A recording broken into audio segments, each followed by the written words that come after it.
sky was burning, not red, not orange, but a color I had learned to recognize after dying too many times.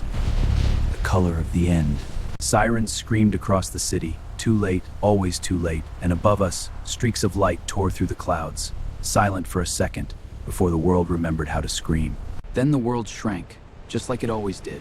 The fire, the noise, the panic, all of it folding in on itself, until continents became fragments, cities became light, and war became something small enough to fit on a surface I couldn't see, or maybe refused to understand. And somewhere beyond that, something moved. A finger.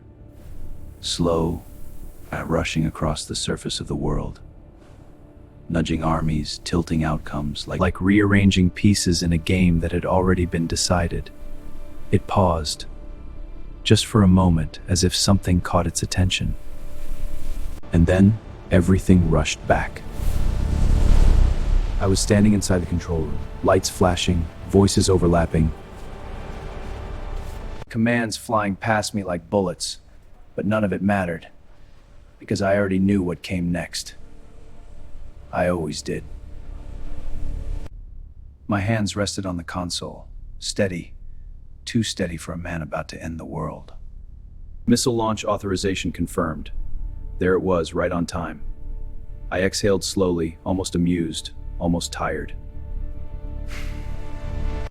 Yeah, I remember this, I muttered under my breath, because this wasn't a decision anymore, it was a script.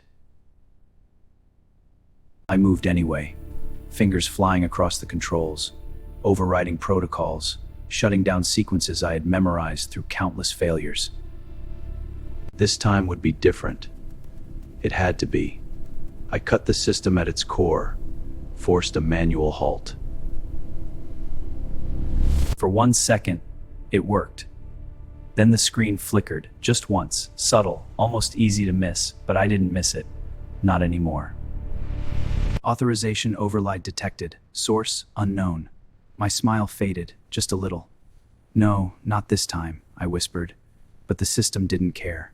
One by one, the launch indicators turned green, not responding to me, not responding to anyone in the room, like something else had taken control, something that wasn't supposed to exist. And then I saw it. Not on the main screen, not where anyone else could notice, but buried deep in the system log, a line that had never appeared before, or maybe I just wasn't meant to see it until now. Command accepted. Authorized by Observer. For the first time, in all the times I had lived this moment, something changed. I didn't feel anger.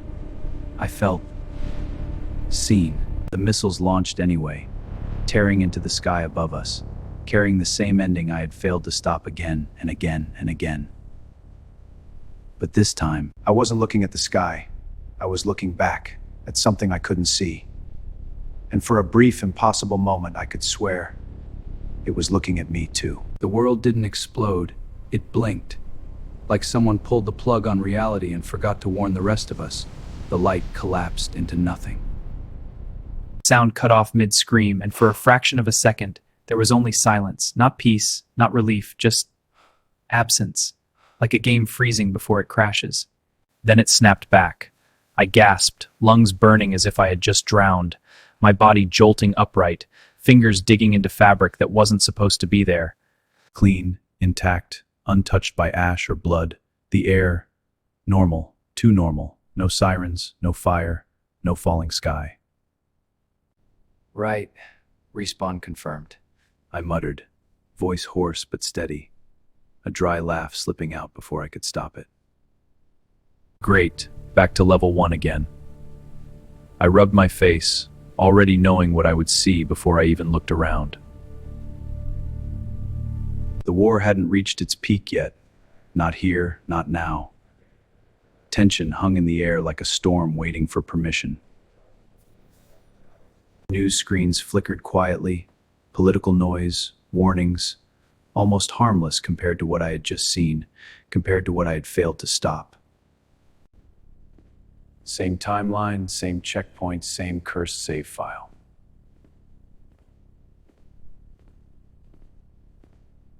I swung my legs off the bed, movements calm, practiced, like a player who's run this map too many times to count. Panic was for first-timers, and I was way past that. Guess I'm stuck in hardcore mode, I exhaled, stretching slightly as if preparing for another match. No save, no quit, just infinite retries. Funny thing is, most people would call that a blessing. I call it a trap. Because every time I come back, I remember a little more, notice a little more. The patterns, the coincidences, the moments that shouldn't line up but always do. And this time, something felt different. I moved toward the window, slow, deliberate, pulling the curtain aside just enough to look out. The city was alive, unaware, still playing its part in a script it didn't know existed. But I did. My eyes narrowed slightly. All right, I whispered, tone lighter than they behind it. Well, you're right. New run, new strategy. This time I'm not just trying to stop the ending.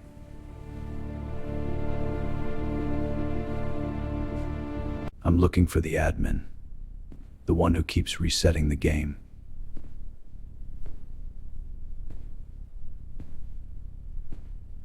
And when I find them, I'm not playing by the rules anymore.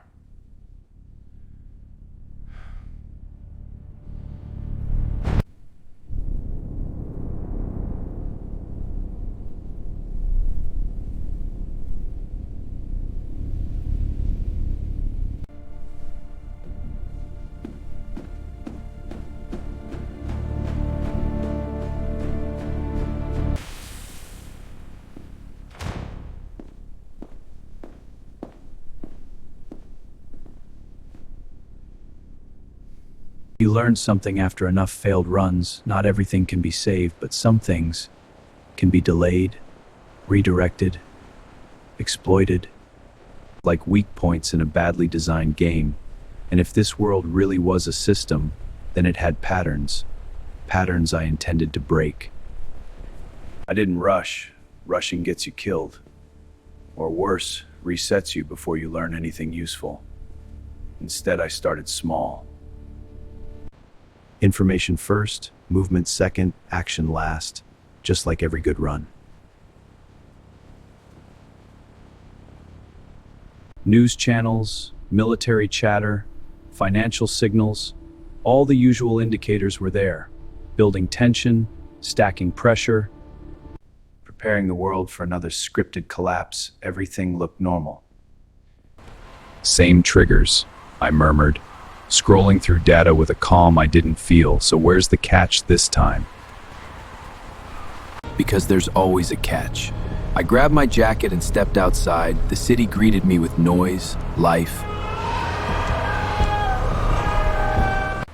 You can't be serious about this! I am! It's the only way! This is insane! You're both wrong! We'll see about that. Fine, have it your way. This changes nothing! Then it happened. A man across the street stopped walking.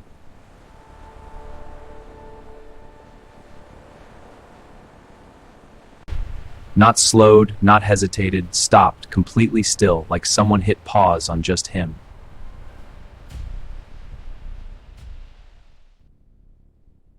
I frowned slightly. Okay, that's new. Everyone else kept moving, talking, existing, like nothing was wrong.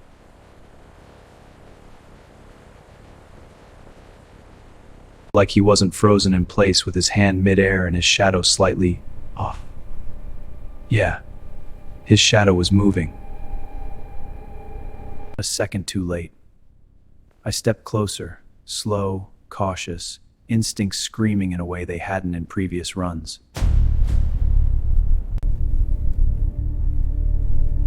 Something about this wasn't part of the usual script.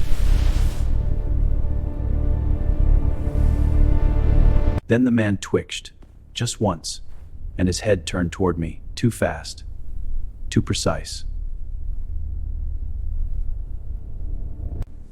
Our eyes met, and in that moment,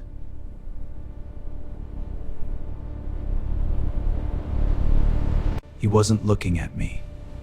He was looking through me, like I was the anomaly. Like I wasn't supposed to be here. A faint smile stretched across his face, unnatural, delayed.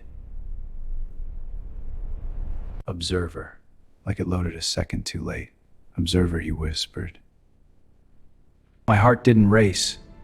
It dropped. Because that word, I never said it out loud in that run. Not yet. The world didn't reset, but something had definitely noticed me first, and that wasn't supposed to happen.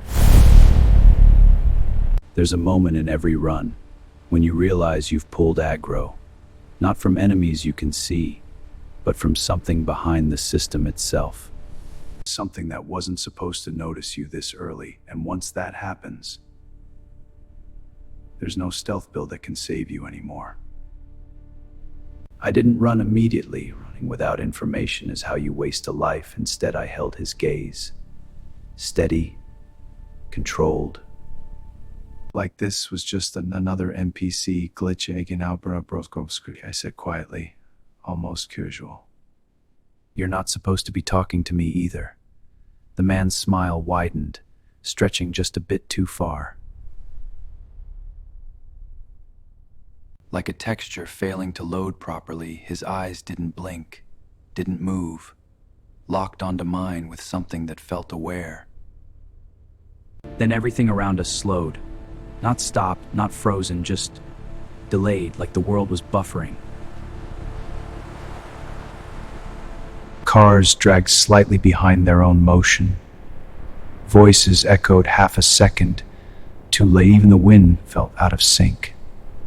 Then, the street snapped back to normal.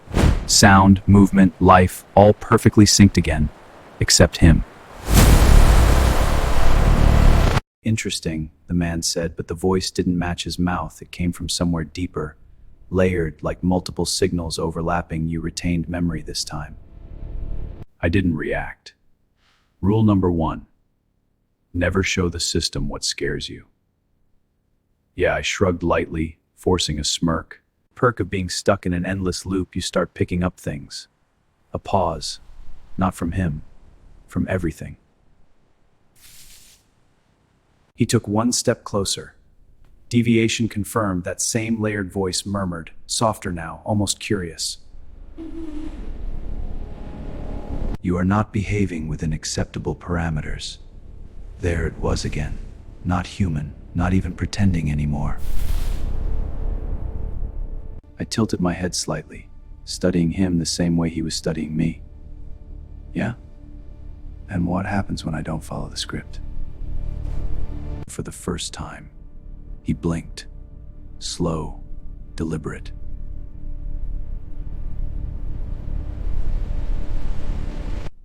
Correction. Correction, he said simply. And suddenly, the world flickered. Harder this time.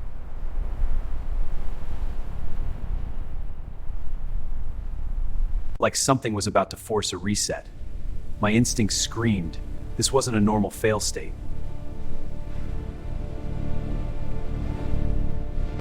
This was a forced wipe. Yeah, not that. I muttered, already moving, stepping back, breaking eye contact. Because whatever this thing was, it wasn't just watching anymore.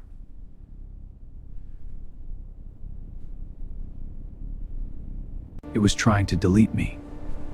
And that meant one thing. I was finally playing the right game. I didn't get far. The moment I turned away, the world didn't just flicker this time. It cracked. Like reality itself was losing stability, light bending, sound distorting, and then everything went dark. Not a reset. Not yet. This was something else. A forced replay. No, I muttered. Already knowing what was coming, don't show me this again. But it didn't listen. It never does. The darkness peeled away slowly. revealing a sky I knew too well. Gray, suffocating, thick with ash and something far worse. The kind of air you don't breathe, you steal. My chest tightened, not from fear, from memory. People moved through the ruins like ghosts, masks strapped tight, tanks on their backs, every step desperate, every breath measured. Like oxygen itself had become currency.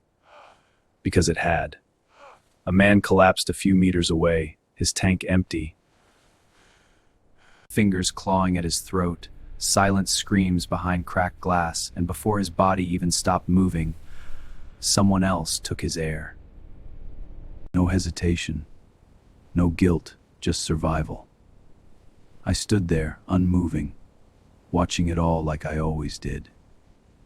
Like I had done 1,000 times before. Fighting for one more breath. For what? Another minute? Another hour? In a world that had already ended? I let out a slow breath, the irony almost funny. Congrats. You survived, I whispered to no one. Now what? The wind howled through the ruins, carrying nothing but dust. And the echo of what used to be humanity. No laughter, no voices, just emptiness. Everyone I knew, gone.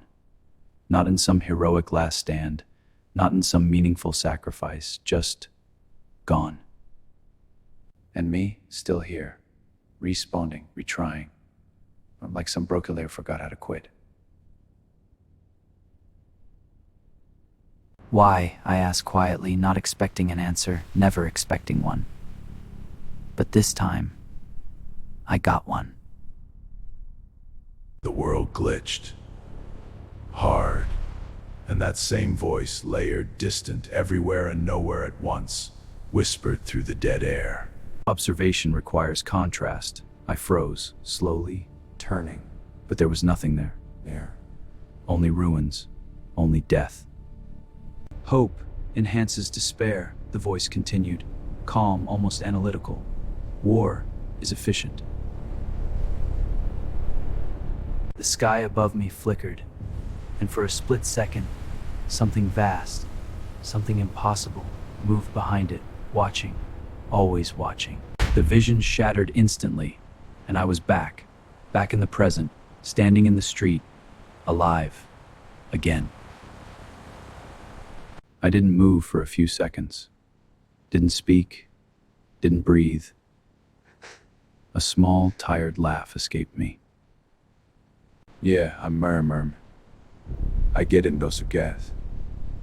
But that's fine, I said quietly. This is wife, and we were never meant to pass. The air didn't feel right anymore, not heavy like before, not suffocating, just controlled, like something had taken hold of the environment itself, tightening the rules without asking for permission. I didn't need to look up. I already knew. "They're here," I said quietly, more statement than fear, my voice steady in a way it shouldn't be. The sky responded. Not with thunder, not with light, but with presence. The clouds twisted unnaturally, folding inward like something massive was pressing against the fabric of reality. From the other side, not breaking through, just enough to remind me how small this world really was. Persistent, the voice echoed, calm, distant. I let out a slow breath. Layered beyond human comprehension, you continue to repeat failure despite full awareness of the outcome. Yeah, I shrugged slightly, tone dry, almost mocking. Grinding the same boss fight gets boring, but quitting isn't really my playstyle. A pause, then the world shifted again. Not a full reset, something worse. A demonstration. The ground beneath me cracked open, not violently, but precisely, like a controlled simulation loading a new scene, and the city vanished, replaced by ice, endless, silent, dead. My eyes narrowed. Ice Age? I muttered under my breath, recognizing the environment instantly. Seriously? You're pulling from the archive now? They complied, the voice said, almost approving. They followed the natural order. The ice cracked slightly, then shattered. And in seconds, everything died. Cold, fast. Absolute extinction is not punishment, it is maintenance. The scene shifted again. Back to ruins, back to war, back to us. I clenched my jaw slightly. And humans? I asked, tone quieter now, but sharper. What are we? Just another cleanup cycle? An anomaly? Intelligence without balance, the voice explained, almost like it was simplifying something complex. Capacity for growth, coupled with accelerated self-destruction. You require minimal intervention. You eliminate yourselves efficiently.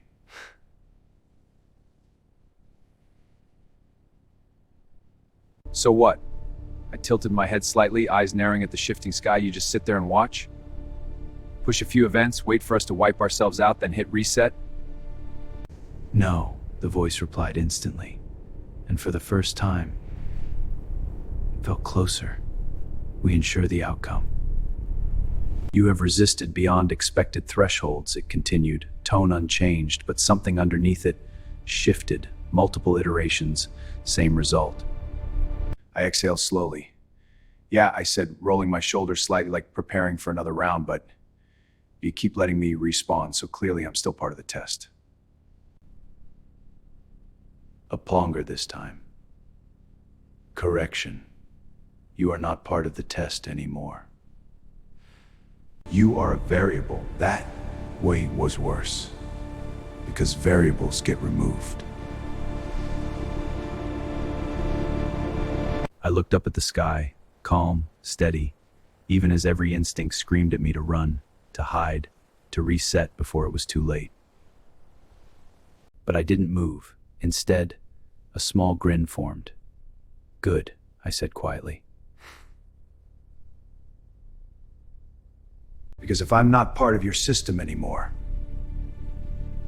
then I'm not bound by your rules either. And if there's one thing I've learned from all these runs, it's that even the most broken game has an exploit. I just need to find yours. The sky didn't return to normal, it lingered, heavy, watching, like it was waiting for me to say something worth recording. You think finding us changes anything? The voice echoed, calm, almost amused. War will occur regardless. Images flashed again, not forced this time, natural, human. Greed, suspicion, anger. It's mine! Give her you hiding! People shouting, turning, braking, pulling the trigger before thinking, destroying faster than anything you could ever design. Your kind requires no guidance, the voice continued, almost dismissive. You are efficient in your own collapse. I exhaled slowly. So quietly, eyes steady, was pretty good at messing things up. A brief pause. Then I stepped forward. But that's not the full patch notes, is it? Silence. Good. That meant I hit something. There's more, I continued, tone sharper now, grounded. Love.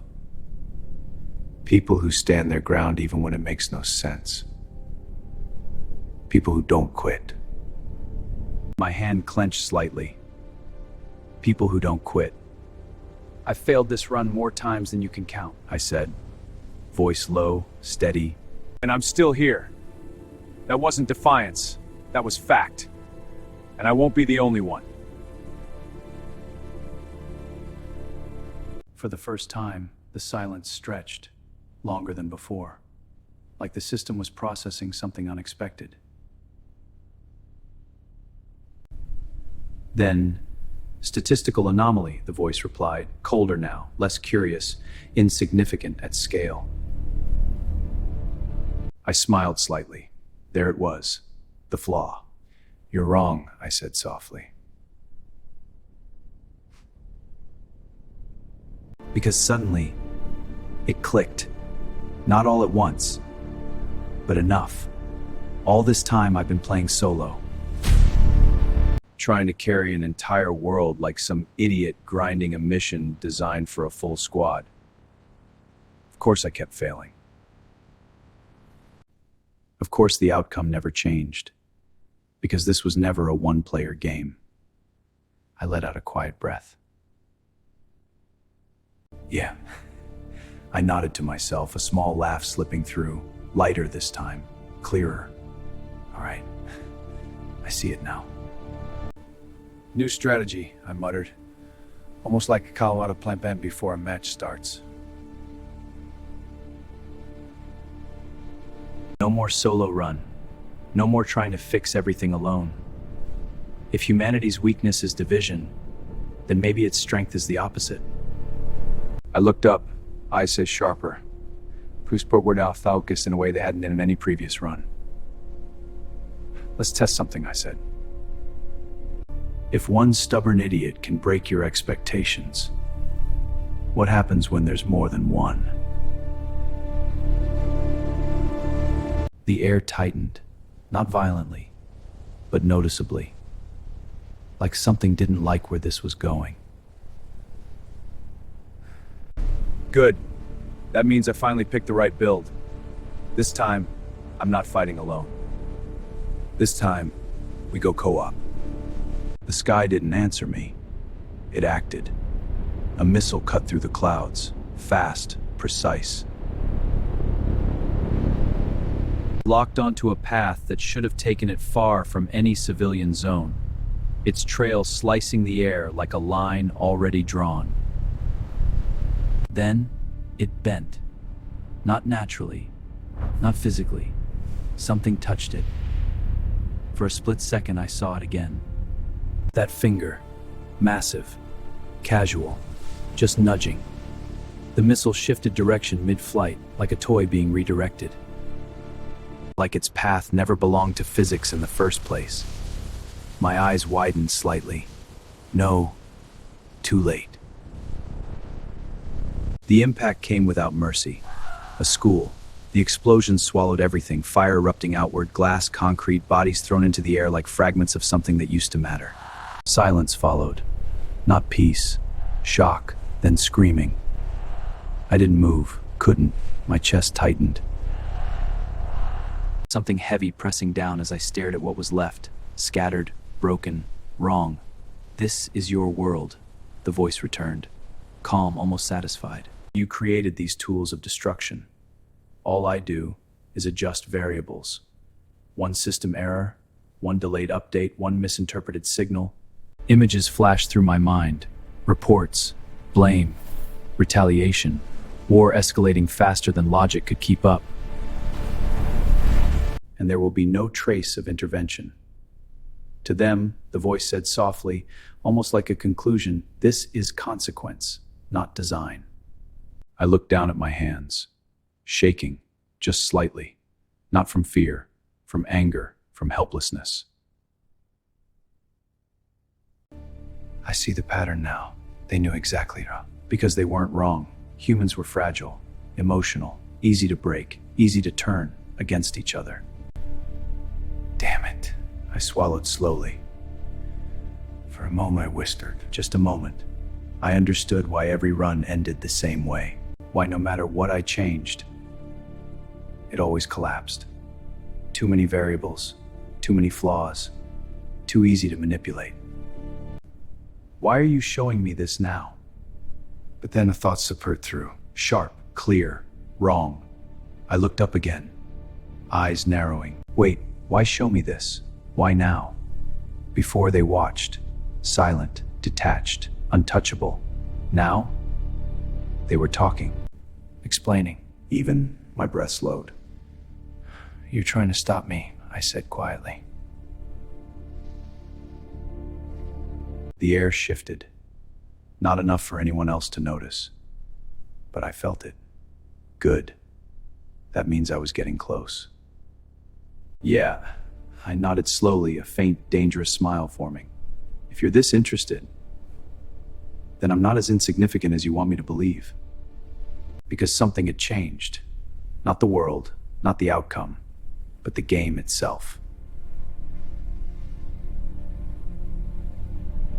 And for the first time, it felt like they weren't just observing anymore. They were worried.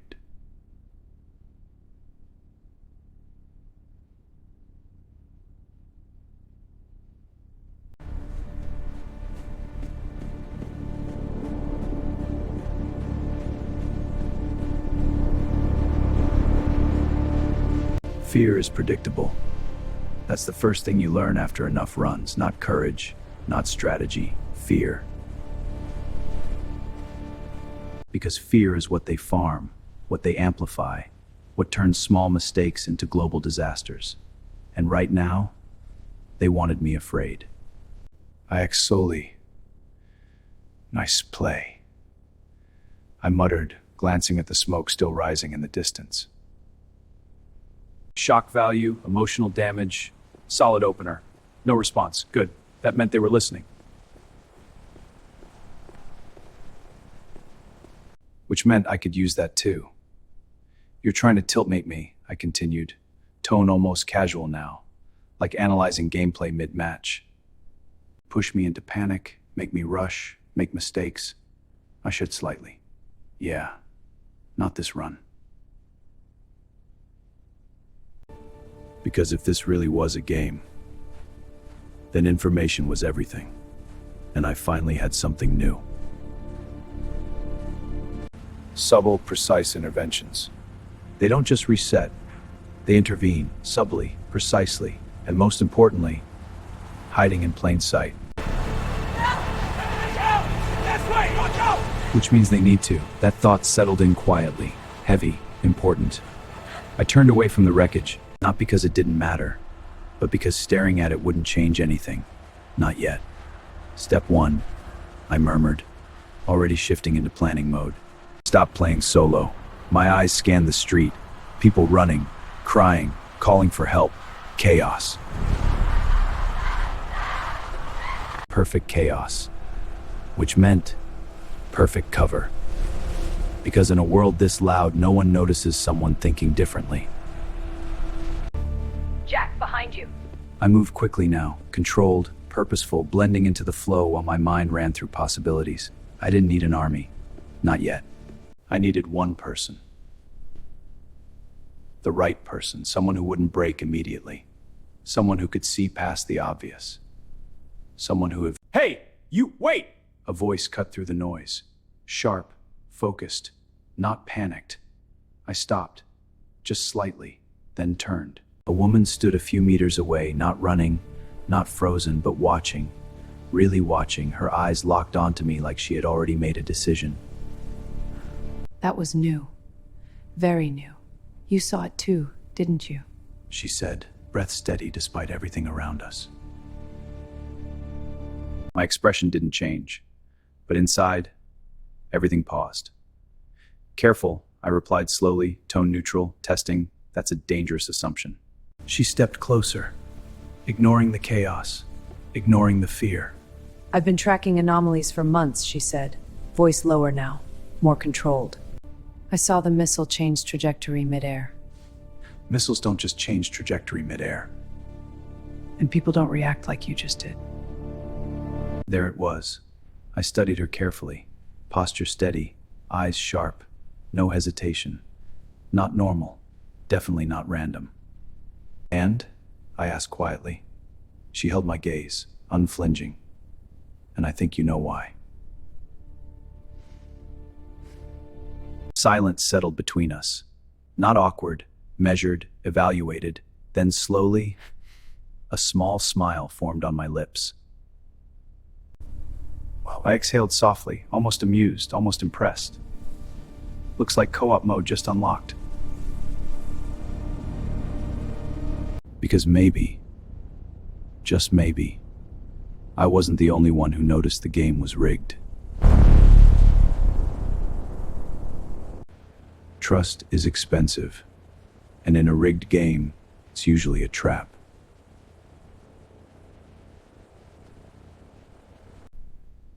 What do you see? I studied her in silence, not rushing to respond, not confirming anything, because the moment you reveal too much, you lose control of the board. You've been tracking anomalies? I asked calmly, tilting my head slightly. That's a pretty big word for things you can't explain. She didn't flinch. Good sign. I don't chase ghosts, she replied, voice steady. I track patterns. Better sign. I exhaled softly. All right, I said, stepping a little closer, lowering my voice just enough. Then tell me, what did you see? No hints, no help. If she was real, she'd answer. If not, this ends here. The missile didn't malfunction, she said slowly. Choosing each word carefully, was redirected.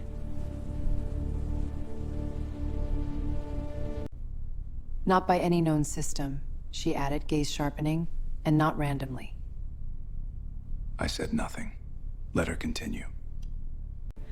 It was intentional. A pause. Then it was intentional. There it was. I felt it. Not relief, not excitement, validation. But validation can be dangerous. Because it makes you lower your guard. I didn't. Let's say you're right, I said quietly, tone still neutral. What makes you think I'm involved? You didn't look surprised. Fair. And you didn't run. She continued, stepping even closer now. Listen closely. Close enough that the noise around us faded slightly. Her voice dropped. People who understand danger either panic or prepare. You were calculating. Her eyes locked onto mine. You were calculating. So then, a small chuckle escaped me. Yeah. I nodded slightly, almost impressed. You're good. But that wasn't enough. Last question.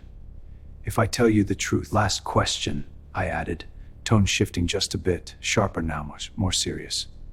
if I tell you the truth. I leaned in slightly. Everything breaks. No metaphor, no exaggeration, just fact. Do you? You still want in?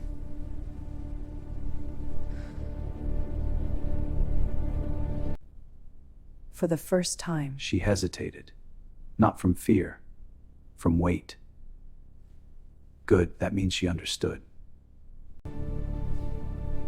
I wouldn't have asked, I didn't. Then she took a breath. Slow, controlled. No drama, no speech, just decision. I held her gaze for a moment longer. Then finally I nodded. All right, I said simply. Welcome. Welcome to the worst co-op run in history. And right on cue, the air shifted, sharp, hostile, like something had just locked onto both of us. Above us, the sky flickered again, harder than before. New variable detected, that familiar voice echoed, colder now, less curious, more focused. I really don't like this. My smile faded slightly. Yeah, I muttered, I really don't like this. Because this time I wasn't alone, and that might actually change the game. Names matter, not because they change anything, but because they make this feel real.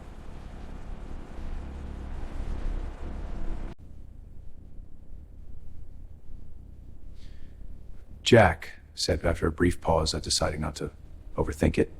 You can call me Jack. Lena.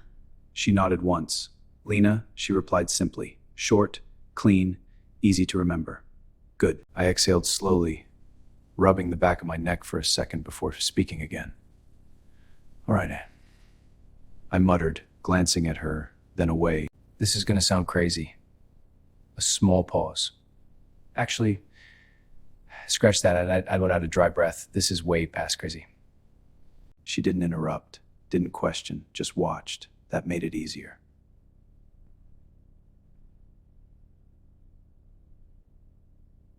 I've lived this more than once, I said. Steadies. Semi-in-one, sending. I glanced at her briefly. No reaction. So I continued. Every time I try to change it, something pushes back. Images flashed in my mind. Missiles, errors, that hand. That thing, I added quietly, it's not just watching, it's controlling outcomes. Still nothing. No disbelief, no shock. Just... that's where it hit me. You're not surprised. I said, tilted her head slightly, a faint smile forming. Would it help I pretended to be shocked? I blinked once. Yeah, a little, I admitted.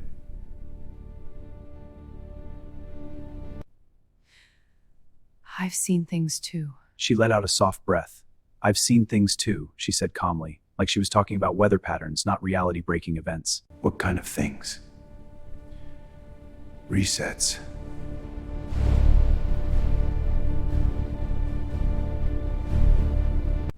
That word. Hit not like yours, she added quickly, noticing my reaction. Hit directly. I don't go back, Kak. Sometimes the world resets around me. Her gaze shifted slightly. But sometimes heavy, important. How many times have you experienced it? How many times? I asked quietly. She hesitated. Just for a second. Enough to stop believing in coincidences. Yeah, that'll do it.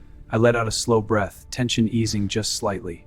Not because things made sense, but because I wasn't alone in the madness anymore. If you trust in me, I can take you somewhere.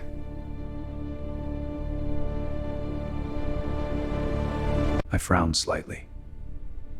Somewhere? Somewhere that proves you're not the only one being watched. That was a big statement, too big to ignore. Curiosity kicked in instantly, along with something else. Hope, dangerous, but necessary. Yeah.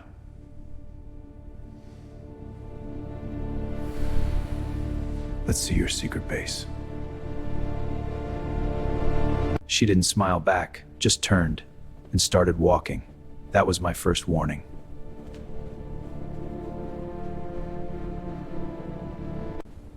Because whatever she was about to show me wasn't going to be simple.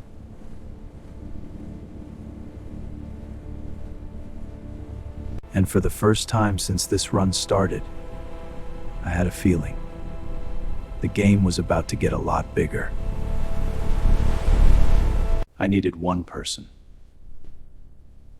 The right person, someone who wouldn't break immediately. Someone who could see past the obvious. Someone who... We didn't go far, but we went deep. Lena led me through back alleys, abandoned structures, paths no one would casually choose. Until the noise of the city faded behind layers of concrete and silence. Then she stopped. A steel door, plain, unremarkable, perfectly hidden. She tapped a sequence. The lock clicked, and the door opened. Inside, everything changed. Lights, power, organization. This wasn't survival. This was preparation. Rows of supplies lined the walls, food, medical kits, protective gear, weapons. Not scattered, not desperate, but calculated, categorized like someone had been planning this for a long time. My eyes scanned everything quickly, then stopped. People. Not many, but enough. Different backgrounds, different ages, different roles, but all of them focused, watching me. He's the one? He's the anomaly. A man asked from across the room, arms crossed, voice calm but sharp. Lena nodded once. Nice to meet you too. I exhaled lightly. Nice to meet you too, I muttered. A few of them exchanged glances. Not doubtful, more like... Confirming. I've seen you. One woman stepped forward, her eyes intense, almost unsettling. I've seen you, she said quietly. And got my predictions? I asked. She nodded slowly. Not clearly, but you don't belong to a single timeline. She admitted. That was accurate. Another voice cut in from the side. We've been tracking escalation patterns, a man said, gesturing toward multiple screens filled with data. Every scenario ends the same. I understand. Missile trajectories, global tension indexes, simulations running endlessly. His eyes met mine. Every scenario ends the same way. Because something makes sure it does. Silence fell. Heavy, real, not confusion, recognition. You've felt it too, haven't you? One by one. They didn't deny it. There's something interfering with our outcomes. They already knew. Different paths, same conclusion. I said it, voice steady, grounded. Not directly, not obviously, but enough to push outcomes. The man by the screens nodded. Small changes, he added, errors that shouldn't happen, timing that doesn't make sense. Moments that feel forced. The woman with the vision spoke again. Forced. Exactly. I let out a slow breath. So you've all been trying to stop the war.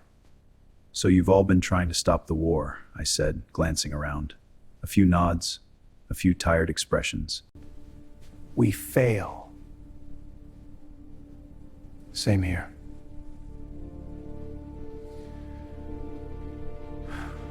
But this time it feels different. Because we're together. But this time, it felt different. Because for the first time, it wasn't just me saying it. It was all of us. He remembers. Different skills, different knowledge. Same enemy. All of it. All of it, she added. Now the room shifted. Not physically, mentally. Hope. Small, dangerous, but real. I scratched my head lightly. Yeah. About that, I said, half sigh, half laugh. I think I finally understand the problem. This isn't a war won alone. I've been playing it wrong. This isn't a war you win alone, I continued, tone sharper now, more certain. It never was. I looked around. At all of them. Different pieces. Same puzzle. And I've been playing it wrong this whole time. A small grin formed. But now, I nodded slightly. This looks more like a full squad. Because maybe, just maybe, I wasn't this true one. Then for the first time, this broken game might actually be winnable. Hope is dangerous. Not because it's weak, but because it makes you forget who you're up against. The room felt different now. Lighter, not safe, possible. For the first time, the word win didn't sound like a joke anymore. Different skills, different mindset, same goal. A full squad. We have to Agree. resurrect. And for a brief moment, we're ready. Security protocols active. So if we combine everything, the man by the screen started already thinking ahead. We might be able to disrupt key events before escalation. The readings are off the charts. What do we do? A voice cut in, calm, unfamiliar, too calm. Everyone froze, not out of fear, out of instinct, because that voice didn't belong. Slow footsteps echoed from the far end of the room, from a shadow no one had noticed before, or maybe no one was supposed to. A figure stepped forward, relaxed, unbothered, like he had been there the whole time, watching, waiting. Or maybe, he continued, a faint smile forming, eyes scanning all of us, like we were T's on a board. They're just bored. Silence. Heavy. Sharp. What? What? Someone snapped immediately. But the man didn't react. Didn't even look at him. His gaze stayed on me. Of course it did. They've watched each of you struggle alone, he said calmly. Taking another step forward, hands casually in his pockets, fail, reset, try again. Same result. My eyes narrowed slightly. I didn't interrupt. Maybe this time, he went on, voice smooth, almost conversational. They wanted something different. They wanted something more entertaining. Something more entertaining. The word hit harder than it should have. Entertainment. That's what this was to them. If that's true, and why help us at all? The man finally looked at her and smiled, not kindly, not cruelly, just knowingly. Who said anything about helping? The room went cold. Because he wasn't wrong. Not even a little. He glanced around at all of us. Different people, different paths, all gathered here. Too easily, too perfectly. You think it's coincidence? Gesturing around the base, the people, the resources. No one answered. Because we already knew. It wasn't. I think, he continued, voice dropping just slightly, enough to make every word land heavier. They got tired of watching you all fail separately. Another step closer. Now he was right in the center. Part of the group. So they changed the setup. They let you find each other. Silence, deeper than before, more dangerous, because hope was starting to crack.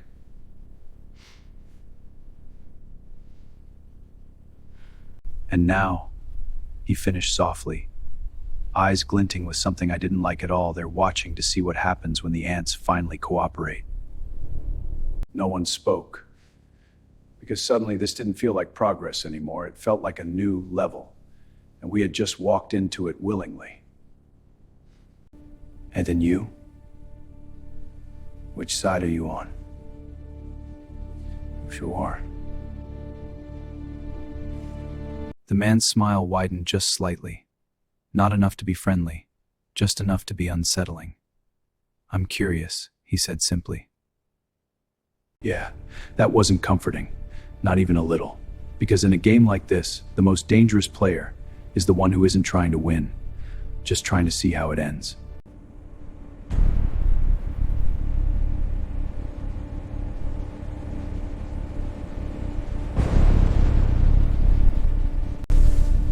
Curiosity kills, not just cats, worlds.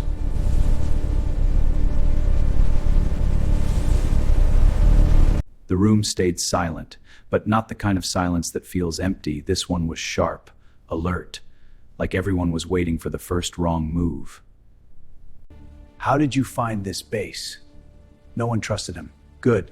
That meant I wasn't the only one thinking it. I took a slow step forward, just enough to shift the focus back where it belonged. On him. All right, I said calmly, voice steady, controlled. You walk into a hidden base no one should know about. A small pause. And start talking like you've been watching us. So let's skip the mystery part. Who are you? I tilted my head slightly, my eyes locked onto his. Who are you? He didn't answer immediately. Of course he didn't. Instead, he looked around the room again, like he was appreciating the setup, the people, the tension. Then finally, I'm what happens when you survive in us, right? Not.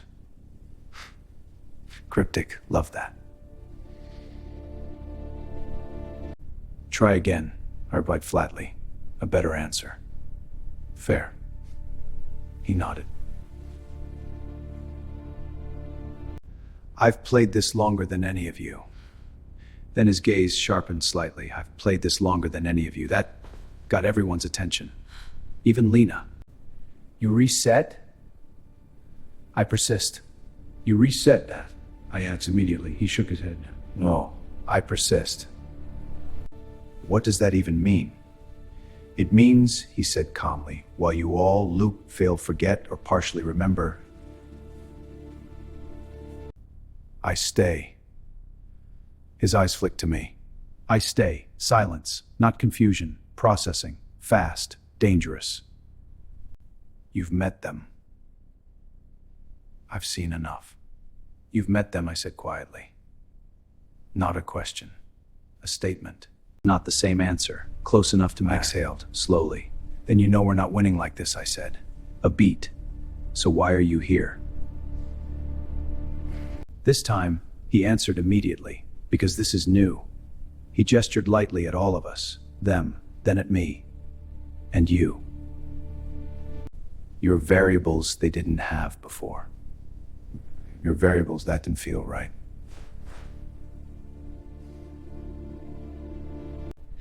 They allowed this. Lena said suddenly, voice tight, connecting the dots fast. He looked at her. Of course they did. Nothing like this happens without permission. No hesitation, no denial. The room shifted again. Hope, dropping, not gone, but questioned. Then we break the permission. I clenched my jaw slightly. Then we break the permit, I said. Simple, direct, dangerous. For the first time, he paused. Just a fraction. But I saw it. Interest. Real interest. That is something I haven't seen work yet. That, he said slowly, almost impressed, is something I haven't seen work yet. That means I've seen people try and faster when they think they're special. Yeah. I caught that. Meaning you've seen people try, I said. He nodded once. They fail faster when they think they're special. I don't think I'm special. I just don't quit. Yeah. Good thing I don't think I'm special. I just don't quit. Silence. Then, for the first time, he actually laughed. Low, genuine. All right, he said, stepping back slightly, like he was giving us space, or maybe giving the boardroom to move. And I'll watch. Of course he will. Because that's what they all do. Watch. Wait. Interfere when it matters. I turned away from him slowly. Back to the groove, Belfanar.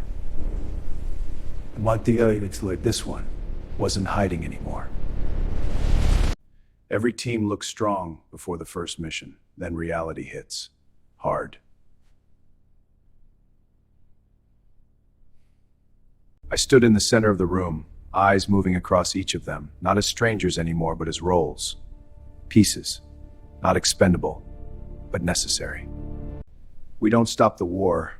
Not yet. We don't stop the war, I said calmly, breaking the silence. Not yet. A few frowns appeared. Good, that means they were thinking. We test the system first, I continued, tone steady, grounded, small change, controlled outcome. Localized event, he asked. Exactly, I replied. Low risk, fast feedback. If they're watching, they'll react.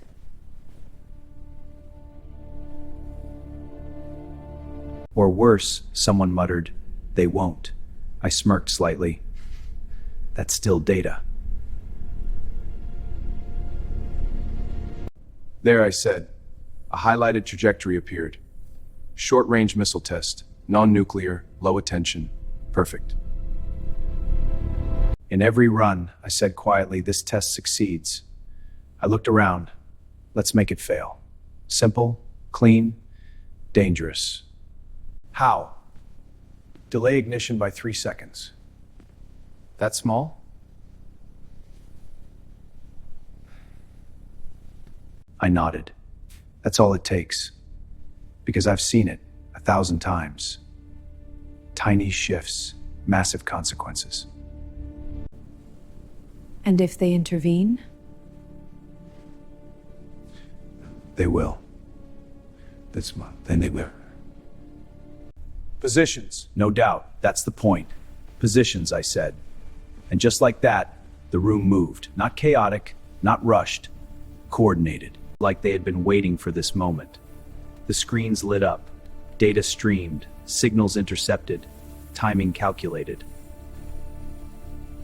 For the first time, it felt real. Like we weren't just reacting anymore. Acting. The engineer whispered. He executed the override. A breath of silence. Then...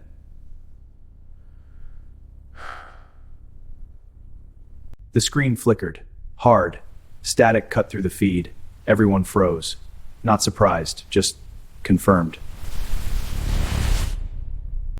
They're here. They're here, someone said quietly. Yeah, of course they are. The signal glitched again, then stabilized. Missile status unchanged. The engineer frowned. That's not possible, he muttered, hands already moving again, checking everything. I know. I felt the resistance, like reality corrected itself. I made the change. I know, I said quietly, because I felt it, that resistance, like reality just corrected itself. Then suddenly, the countdown jumped, skipped, accelerated. What the intact time, ridiculous? Stop stopping the whole system. Evacuate, get to the pods! They didn't just block us. They pushed it forward. Escalation. Punishment. Or a message. What? Deshinubari X-Way. They're playing back. Next move?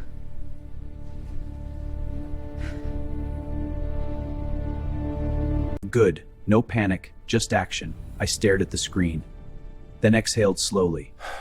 We don't stop it anymore, I said. A pause. We adapt. This is an active opponent, and we just made our first move. Because now we knew, for sure, this wasn't just a broken system. It was an opponent, and we had just made our first move. Only to realize they were already ahead, and they wanted us to know it.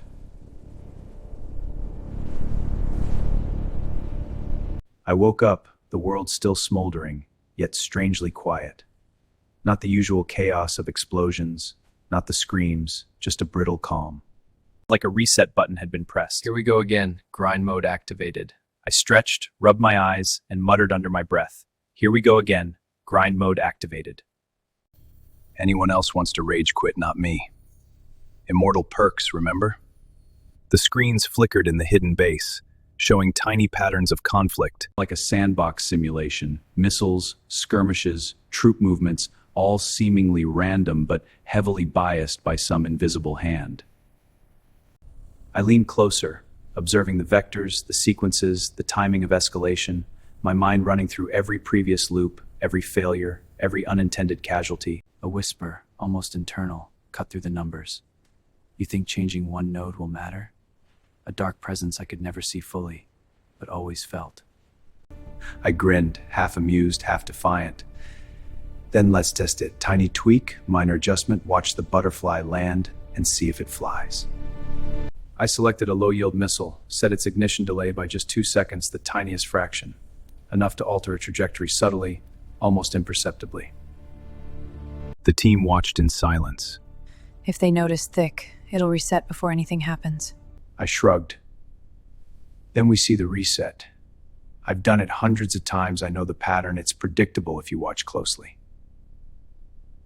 3, 2, 1. The overlight engaged, and time seemed to stutter. The missile's path bent, just slightly, like it had a mind of its own. They're aware, and they don't like it. The screen blinked, numbers recalculated, the missile still on course, but shifted enough to test the waters, to measure reaction. This is small, but it's significant. Lena looked at me, eyes wide. This is small, but it's significant. I nodded. Exactly, they can't tweak everything at once. Not when multiple variables move together. That's our loophole.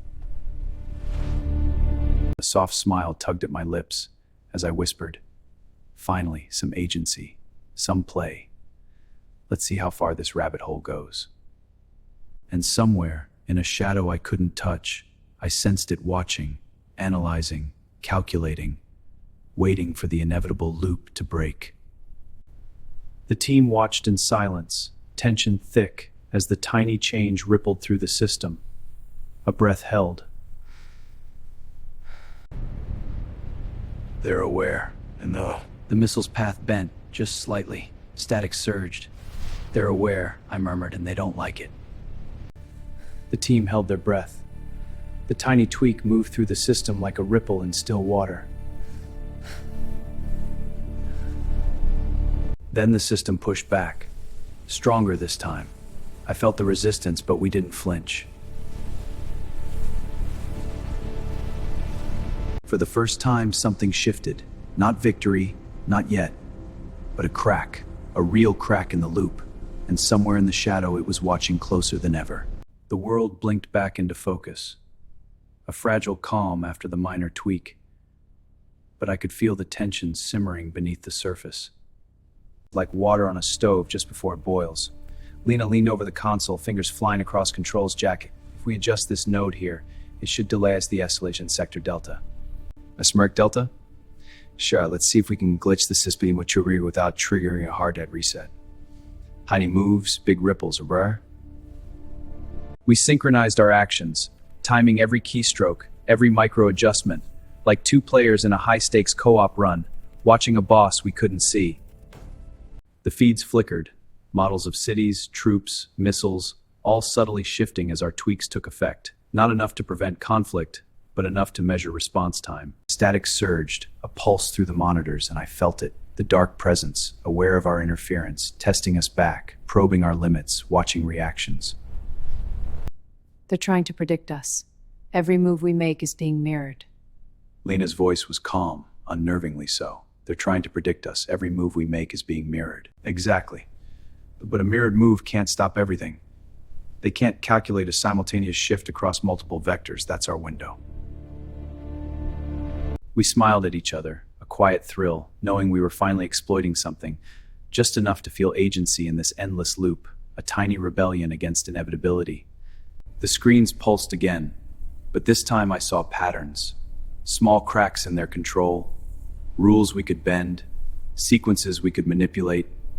Jack, we might actually have a chance to make a real difference. Enough to test larger strategies in future runs. I let out a low laugh. Chance. Let's call it a skill check. And we got max stats for persistence, so let's push it.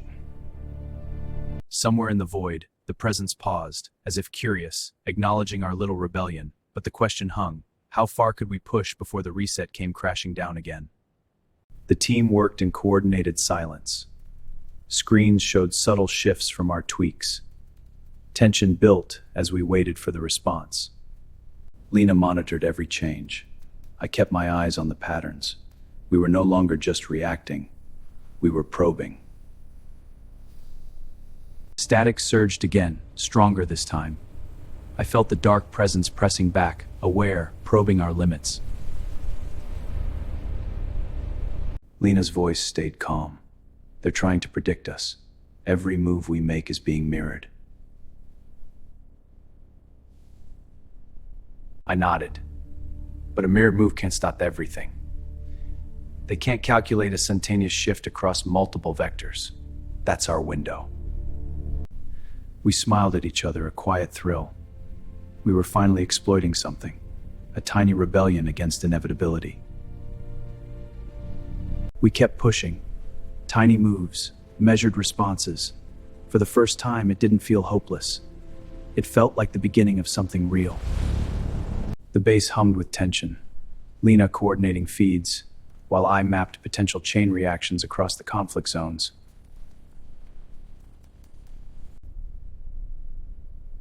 Each adjustment like a chess move with explosive consequences. Jack, the sector feeds are spiking. Small engagements are snowballing into mid-level skirmishes.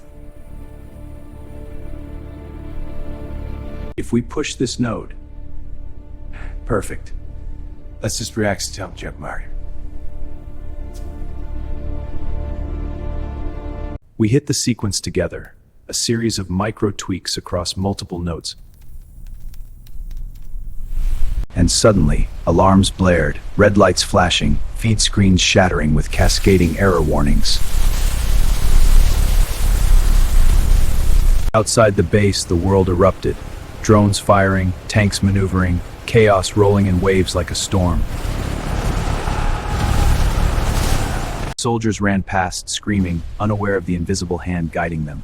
I ducked instinctively as a shockwave from a misfired artillery shell slammed against the base walls, splinters flying. Too close, they're adapting.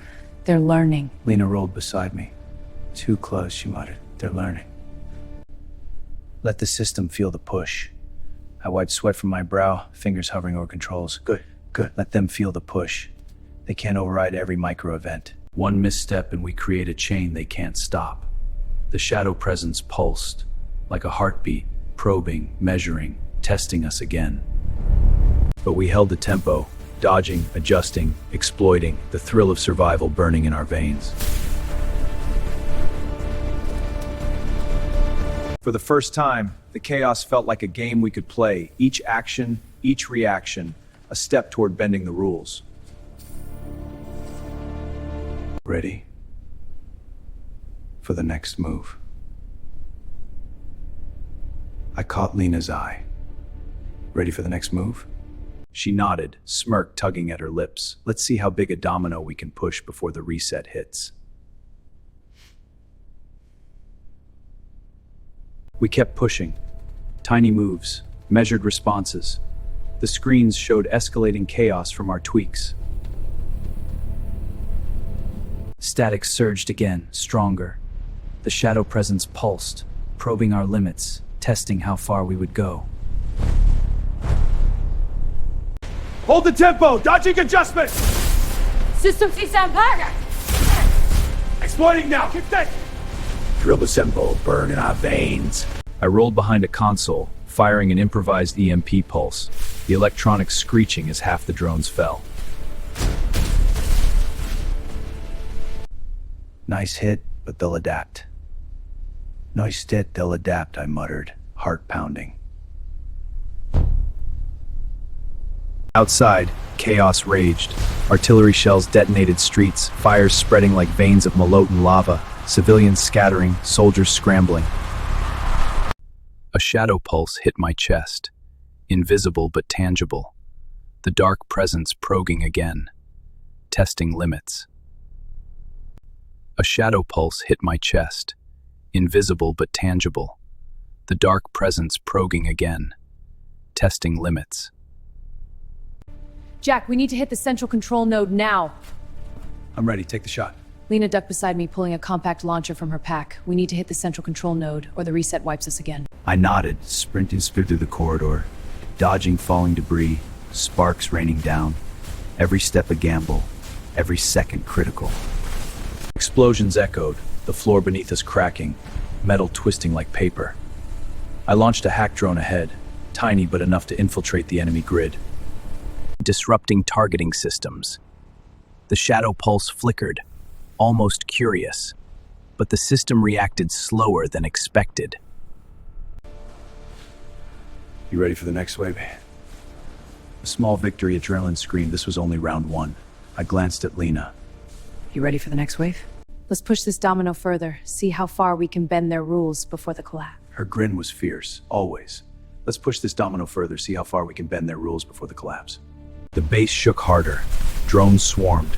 We kept moving, dodging, firing, refusing to let the system dictate the pace. One of them! Good, don't be that! Jump the right! Adrenaline surged. For the first time, we weren't just surviving. We were clashing head-on with the rules. The shadow presence pulsed harder, testing us. But we held its impulse. Pulse is the best, bro. Pulse is stronger. Always strong. We refuse to break. I caught Lena's eye again. We were in this together now. No turning back.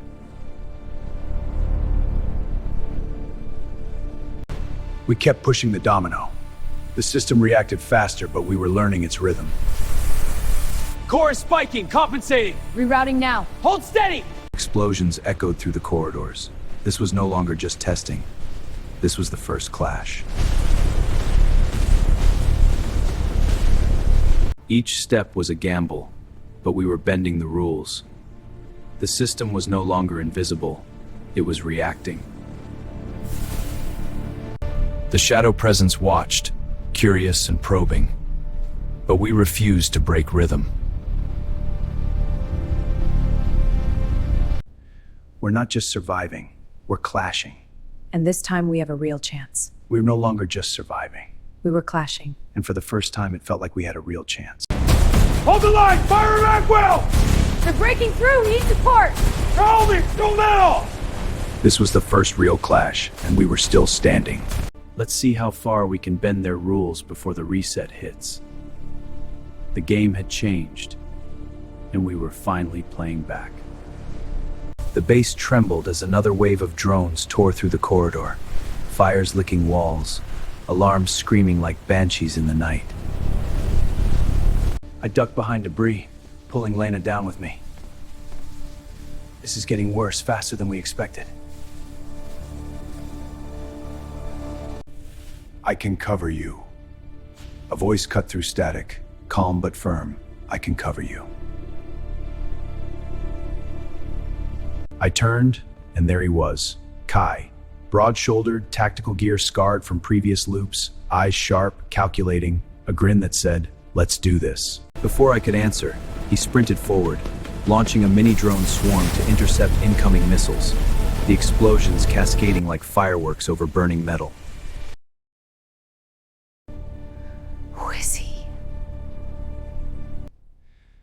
Apparently our new game master.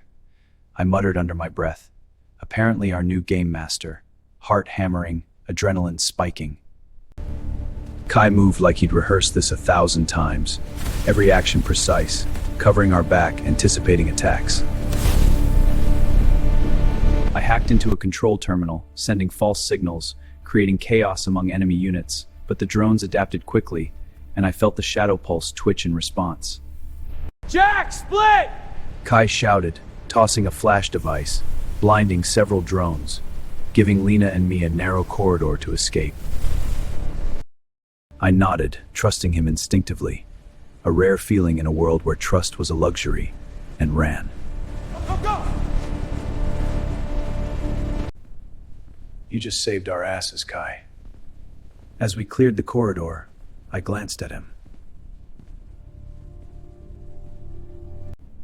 Teamwork, rookie. You'll see the real game hasn't even started yet. He grinned. Teamwork, rookie. You'll see the real game hasn't even started yet. And somewhere deep in the feeds, the shadow presence pulsed, almost intrigued, aware that now we weren't just pawns, it was the beginning of a counterplay we hadn't dared before. The three of us moved as one. For the first time, it felt like we had a real chance to push back. The game had just gained a new player. And unlike before, we weren't fighting alone anymore. The real counterplay had begun. The corridors shook with every blast, smoke curling like ghosts around shattered walls, alarms screaming in a deafening chorus. Hey, flank! Kai, left flank, I shouted, ducking behind a twisted bulkhead as a volley of drones swooped down. He rolled forward, sending an EMP pulse, frying circuits, the drone spiraling out of control. Lena unleashed a hail of micro-missiles, her precision surgical, cutting paths for us through the chaos. Not bad for a rookie, huh? I glanced at Kai, sweat streaked across his face, but his grin was calm, almost teasing. Not bad for a rookie, huh? Don't let it go to your head. We're not done yet. I smirked despite the chaos. Explosions shook the floor above, debris rained down, sparks igniting the walls. Every second was a skill check, every move counted. Stab! Guy shouted, stack on me! We push through this sector together! We moved as one, weaving through fire and smoke, timing each step, each shot, like perfect co-op synergy. A shadow pulse shimmered in the corner of my vision, almost playful, testing us, prodding at our limits.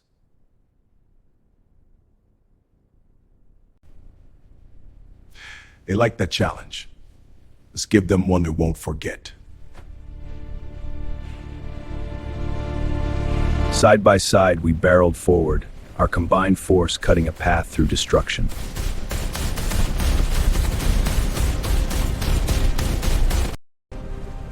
And for the first time, I felt not just hope, but real power in numbers, trust forged in fire. The shadow presence watched our every coordinated move, almost intrigued by the new synergy. Stay in formation! They're adapting! We adapt faster! We weren't just surviving anymore. We were a triple threat, and the system was starting to feel it. Explosions echoed through the corridors. This was the first real clash, and we were still standing. Stay tight! Push through! Debris ahead. Watch your step. Each step was a gamble, but we were bending the rules. The system was no longer invisible. It was reacting to us. Kai covered the left, Lena cut precise paths, and I disrupted from the center. We were finally moving as one.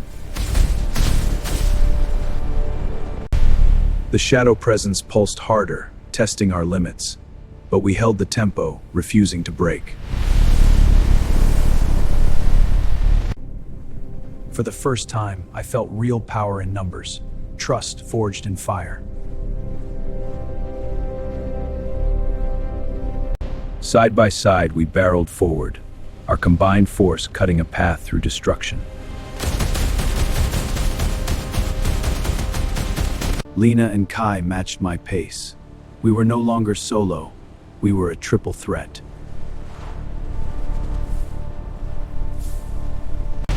Together now! Push! Flank, cover! We've got this. Heartbreaking. Hold. This was the first real clash, and we were still standing, bending the rules together. The triple threat had formed. The system was no longer facing one player, it was facing us. And the game had just become much more interesting. The corridor shook violently, metal groaning under the weight of collapsing ceilings, smoke and sparks blinding every step. Push forward. It's coming down. I've got to their flank. Move! Hide! The node is exposed! I yelled, heart hammering as automated turrets recalibrated, targeting us with deadly precision. Go, I'll hold them off. He nodded, eyes steely. Go, I'll hold them off. No push together! I froze, disbelief and panic mixing. No, we push together. Trust me, you won't get another chance if I hesitate. Explosions ripped the walls apart, drones swarming like hornets, fire licking the edges of the corridor. Kai surged forward, launching EMP pulses and plasma blasts in perfect rhythm, covering our advance, every shot a gamble with his life. Lena and I sprinted toward the node, but one wrong step, and a collapsing beam pinned Kai against the wall. Jack! Lena's going to regard now! I hesitated, seeing him trapped, then remembered every loop, every attempt, every failure that brought us here. With a nod, Lena and I pushed forward. Kai's firepower keeping the enemies at bay, sweat and blood streaked across his face, yet he fought on with relentless precision. And as we reached the node, a pulse of energy surged, the corridor quaking violently, and I knew Kai had bought us every second, every chance to strike back. The shadow presence watched our every coordinated move, almost intrigued by the new synergy. Their energy is syncing with ours. Good, let's push harder! This was the first real clash, and we were still standing, bending the rules together. Side by side, we barreled forward, our combined force cutting a path through destruction.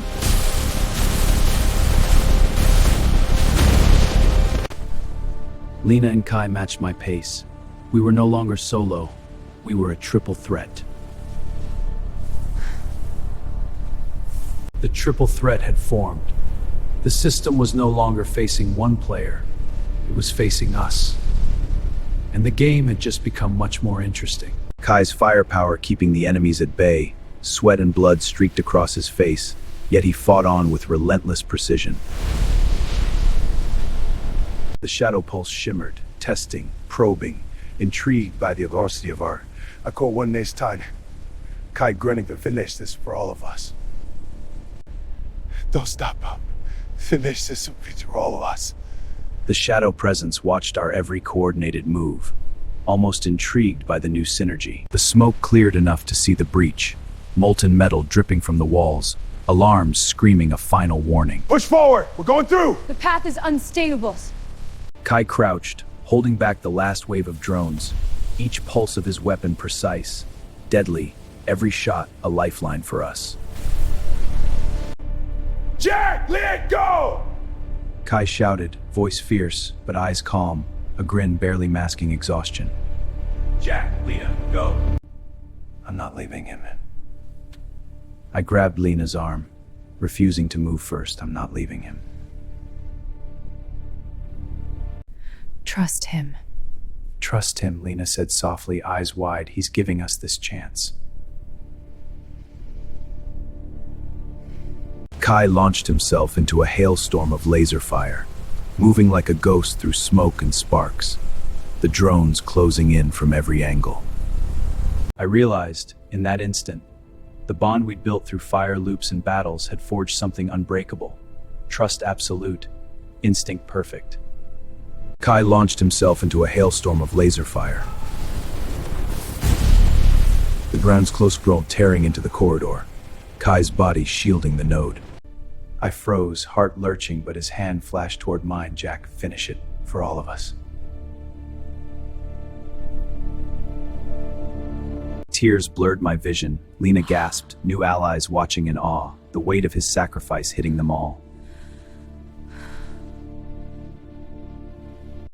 The node activated under my fingers, systems igniting, but all I could see was Kai, standing tall one last time, then collapsing, a warrior who gave everything. He gave us hope. We owe him everything. Lena grabbed at my shoulder, whispering, "He gave us hope. We owe him." And in that moment, every survivor, every soldier in that room felt the fire ignite, rage, courage, and determination boiling through our veins, ready to turn the tide, Kai's spirit leading us forward even in absence. The hub was quiet now, the echoes of explosions fading, smoke curling like ghosts from Kai's last stand. I clenched my fists, Lena by my side, new allies steady behind us, every eye burning with purpose. All right, Kai bought us this chance. Let's not waste it. The shadow pulse shimmered faintly, watching, almost amused, as if it expected our next move. Lena tapped the console, activating the mapped weak points, every firewall, drone node, energy conduit highlighted in ghostly blue. Everyone knows their role. Precision and timing. We hit hard, hit fast, and leave nothing to chance. I led the forward charge, cutting through debris, sparks flying from ruined turrets, adrenaline surging like a high-score multiplier. Our new recruits followed, each step synchronized, every shot and movement calculated, the bond forged in fire and loss making us unstoppable. The shadow pulse flared, tendrils of darkness probing, but for the first time, it hesitated, forced to react to coordinated strategy, not just chaos. Push! I yelled, Lena launching EMP bursts, drones collapsing in waves, systems flashing warnings we'd memorized and exploited. Step by step, we tore through the hub, reaching the central conduit, the heart of their invisible power. I glanced back once, Kai's absence heavy in my chest, but every strike, every calculated move, carried his spirit, our determination amplified tenfold. And deep in the void, the shadow pulse pulsed with tension, the game changing now. The first real counterattack against omnipotence had begun. The shadow presence watched our every coordinated move, almost intrigued by the new synergy.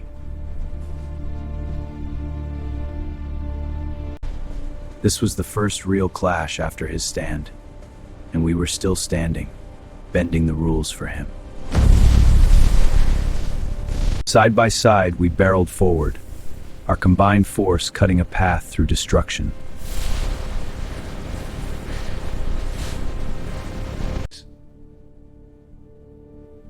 We were no longer solo, Nemers. We were carrying his fight. This was the first real clash after his stand, and we were still standing, bending the rules for him. Lena, push harder. It's wrong down. Copy, Jack. I've got your flank. The triple threat had formed even without him. The system was no longer facing one player, it was facing us. And the game had just become much more personal. The node activated under my fingers, systems igniting, but all I could see was Kai's sacrifice burning in our veins.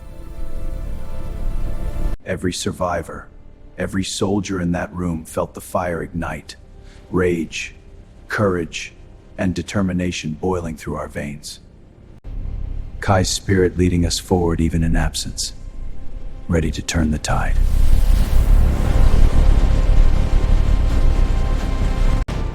We weren't playing to survive anymore. We were playing to win, for him.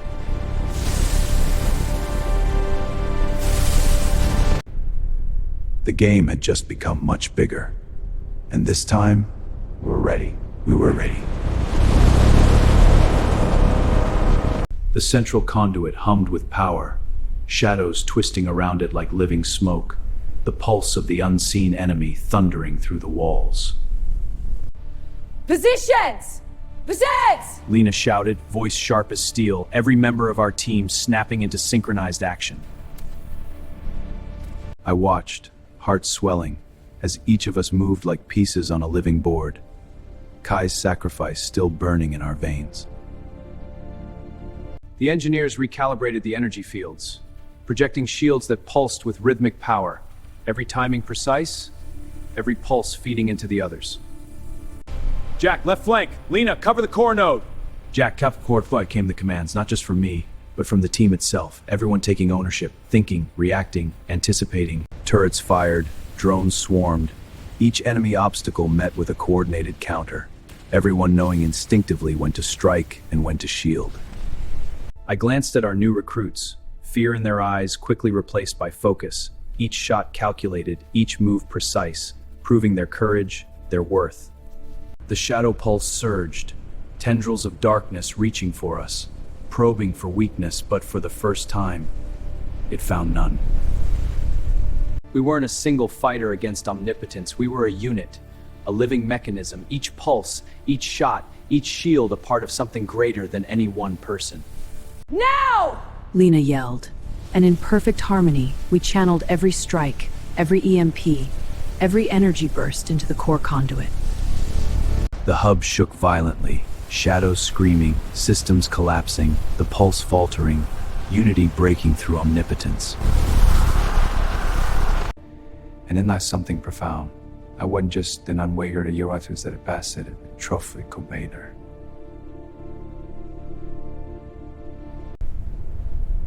The shadow pulse watched our every coordinated move, almost intrigued by the new synergy.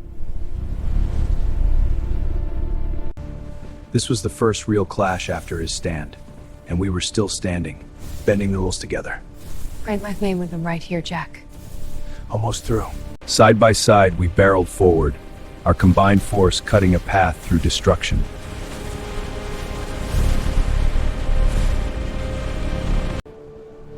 Lena and I matched pace. We were no longer solo, we were carrying his fight.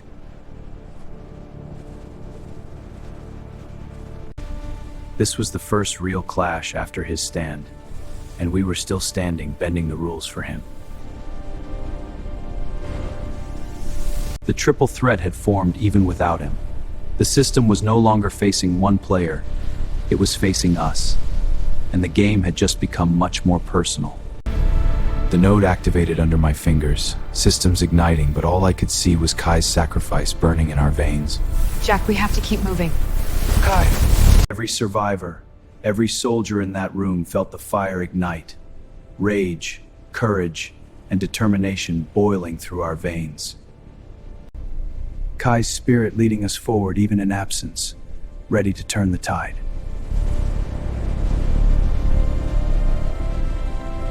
We weren't playing to survive anymore. We were playing to win. For him.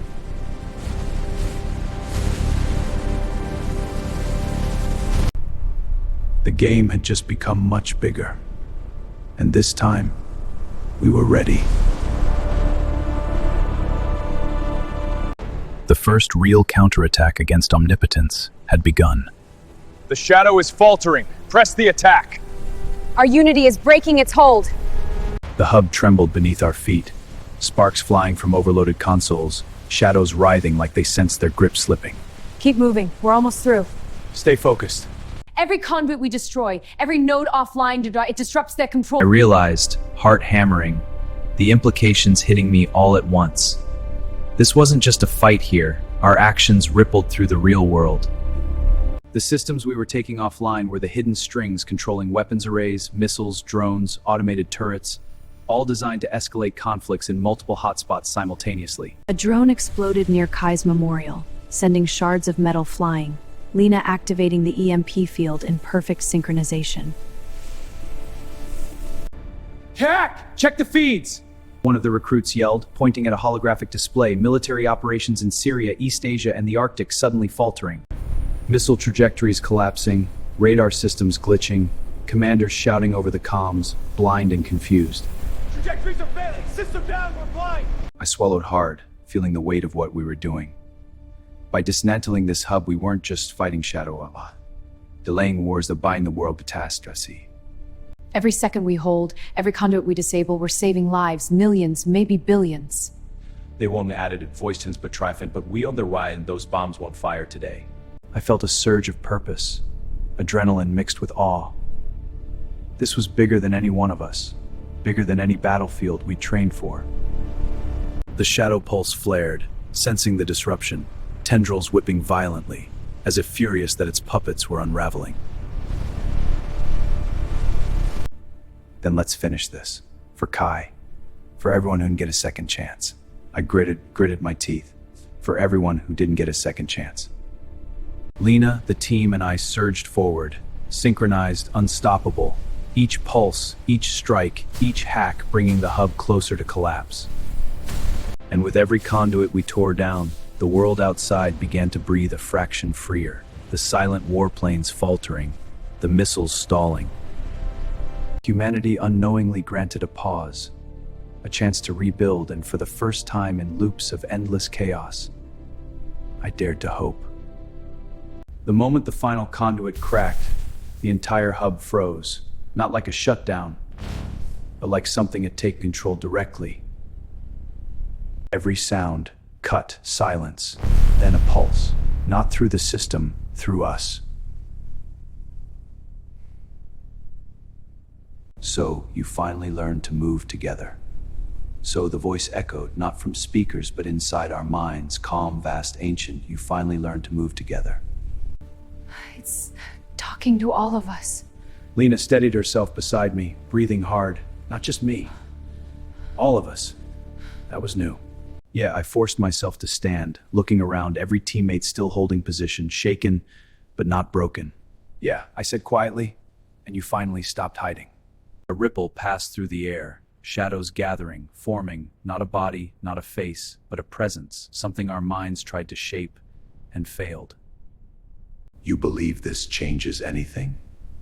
You believe this changes anything? It asked, almost curious. One of the engineers stepped forward, voice trembling but firm. We already did. Lena activated the remaining interface, projecting global feeds again, wars slowing, systems failing, commanders hesitating. We broke your chain reactions. You can't escalate them anymore. You misunderstand, it replied, tone unchanged.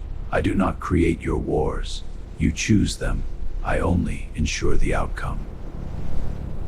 A chill ran down my spine. Yeah, that confirmed it. The rule, the limit. I stepped forward, every word, and that's where you lose. For the first time, we're not choosing it. For the first time, I said, glancing at my team, at Lena, at every single person still standing, we're not choosing it. Silence. Heavy. Then suddenly, the entire structure shook violently, alarms roaring back to life, systems overloading, reality itself glitching at the edges. They're pushing back! They're pushing back, someone shouted. Of course they were. This wasn't over. Not even close. We knew this was coming. Stay Their focused. counter is stronger than we calculated. We need to adapt. But this time, we weren't reacting. We understood the game. We understood the game. And for the first time, we made it hesitate.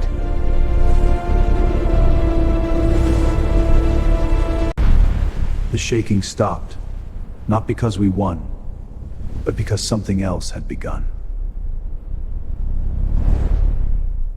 Then, a massive 3D projection ignited in front of us. Global, alive. Real-time feeds flickered into place, leaders of nations, war rooms lit in cold light, tension thick enough to choke on. Presidents, generals, advisors, and in front of them, launch controls. Nuclear. My chest tightened instantly. They're preparing escalation protocols. Lena stepped forward, eyes wide, voice barely steady. They're preparing escalation protocols. You disrupt my influence, and yet nothing changes. The shadow presence pulsed, it said, its voice echoing through every calm, and yet nothing changes. The projection zoomed in, finger hovering over a button. Sweat, fear, anger, mistrust. They don't need me. They have always been enough. They can. Manually O'Reilly. They can, Lena said quietly, eyes locked on the feed. of course, still find a way. They choose. They choose, the shadow said. The words landed like a hammer, heavy, final. You do not press the button, it continued, but they will. On the screen, a countdown began. Missile systems rearming, manual authorization protocols lighting up across multiple countries. Fear, retaliation, preemptive strike, human logic, human flaw, human choice. I couldn't move. Not this again, not after everything. Kai's face flashed. Finish it. His voice. Finish it. For all of us. My fists clenched. No. This wasn't over. Not yet. I stepped forward slowly, eyes locked on the projection, then turned to my team. They're right. They're right, I said quietly. A few heads snapped toward me. Lena's eyes widened. Jack, they're right. We can't stop war by controlling weapons. They're right, I repeated, steadier now. We can't stop war by controlling weapons. Silence. Heavy. Then I looked at all of them. Every survivor, every fighter, every person who chose to stand here. We'd been playing the wrong objective. We don't fight the system anymore. We change the players. The room froze, not in fear, in realization.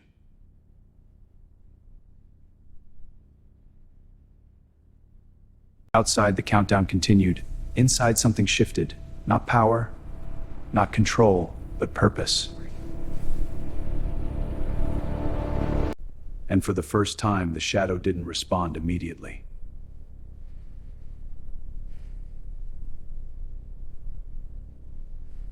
The countdown didn't stop. 00648. Every second felt heavier than the last. Multiple launch protocols active. 3 nations moving to manual authorization. If1 Faisala.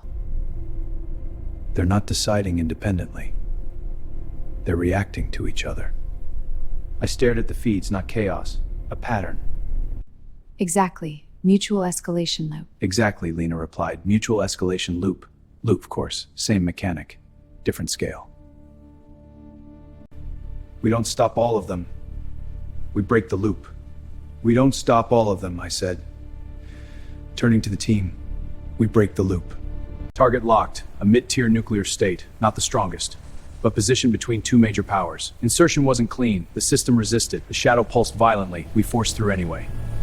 Missile detection confirmed. Possible launch window under 5 minutes. Confirmed. I bought Subbok Donkey Safe Mouth. Working on it, sir. Multiple bogeys. The president stood at the center. Not calm, not confident. Cornered, that was the truth. I didn't interrupt immediately. I watched, listened. Sir, we must authorize now. Hesitation equals vulnerability. Or it prevents miscalculation. Sir, we has to authorize now or account for instantly. We don't have confirmed impact trajectories yet. You don't have confirmation. You don't have confirmation, I said. Silence hit like a shockwave. Every head turned. Security reached for weapons, then froze. Who are you? Someone who's seen this play out. Who are you? The president demanded. Someone who's seen this play out, I replied calmly. I moved to the central display. Lena's feed synced instantly. Real-time overlays appeared. Missile trajectories, error margins, signal inconsistencies. Your data is incomplete. These launch signals, look closer. Your data is incomplete, I said, pointing at the screen. These launch signals, look closer. One analyst stepped in, frowning. There's a latency in the detection feed. Another added, trajectory alignment's a full strike pattern. There's time for doubt. No, I said, voice steady. You don't have time for a mistake. Worst case, you delay 1 minute. The room split instantly. Has a burst has continued drift agitation now. You delay when we meet it. If it's real, you still have time to respond. You just prevented a global nuclear exchange. If it's real, I see you still have time to respond. If it's not, you just prevented a global nuclear exchange.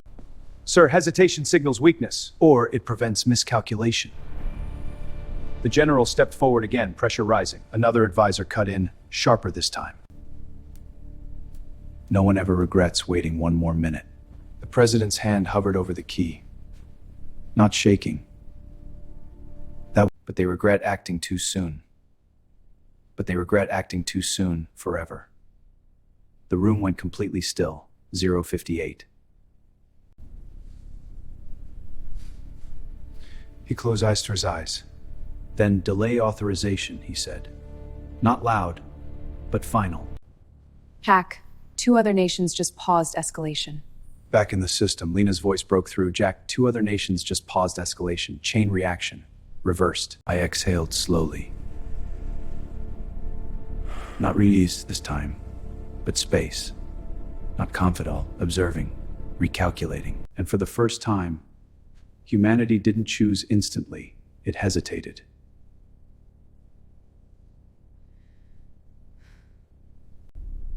The shadow didn't respond immediately. For the first time, we made it hesitate.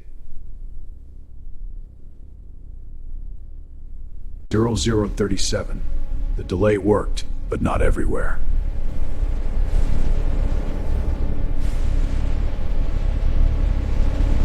Jack, we prop up. Lena's voice came me through, tight, controlled, but shaken underneath. We have every new. There's always one. 1 nation didn't pause. They've confirmed incoming strike. Real or not, they're not waiting. 1 nation didn't pause, she continued, pulling up the feed. They've confirmed incoming strike. The projection zoomed in. Different war room, different leader. Authorization and progression. Authorization, a cold voice echoed through their chamber. Rows of officers stood rigid. No arguments, no cracks. This wasn't fear-driven chaos. This was doctrine, preemptive strike. They've trained for this, one of our teammates muttered. They won't hesitate. We don't have time for persuasion. Even if you reach him, he won't. We don't have time for persuasion, Lena said, already moving, rerouting access channels. Even if you reach him, he won't stop. Then we don't convince him. I stared at the screen. Leader, calm, focused, finger already resting on the trigger. That made him more dangerous. We force a new variable. This is what Kai died for. The team snapped into motion instantly, no hesitation. This is what Kai did. Not a hero move. We force a new variable, I said. Options? Interrupt launch system, disrupt confirmation chain, or invalidate lock. Lops. Options? I asked. 3, Lena replied fast, projecting layers of data. First one, too slow. Second, requires access we don't have. Third, she looked at me. We both knew. Hardest one. Target lock is based on incoming threat information. If we that, his justification collapses. Lena explained, voice sharp. If we break that, his justification collapses. Meaning? We prove there is no attack. Meaning, we prove there is no attack. What if there is one? That's the gamble. What you like my chum on. That's the idea. You want to see what happens? The show it happens.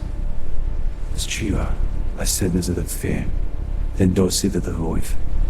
Do it, I said. Everything moved at once. The team split into layers. Engineers rerouting signal channels. Field operators stabilizing interference points. The war room flickered. Their screens glitched. Signal distortion spread. One officer shouted. The leader didn't move. Recalibrate. Cold. Unshaken. Recalibrate. Not enough! He's overriding uncertainty. Enough! Lena snapped, fingers flying. He's overriding uncertainty. Of course he was. This wasn't doubt-driven. This was protocol-driven. You want to see what happens? Then don't interfere. I stepped forward. Not into the room. Into them before. Sir, we've lost confirmation. The feed stabilized for half a second. Clear, clean, no incoming strike, no launch, no threat. Sir, we've lost confirmation, one officer shouted. The leader's finger tightened, then stopped. Abort launch, he said. Nothing fired. Back in our hub, no one spoke. No one moved. Just breathing. Heavy, real. Then Lena whispered, almost in disbelief. We just stopped.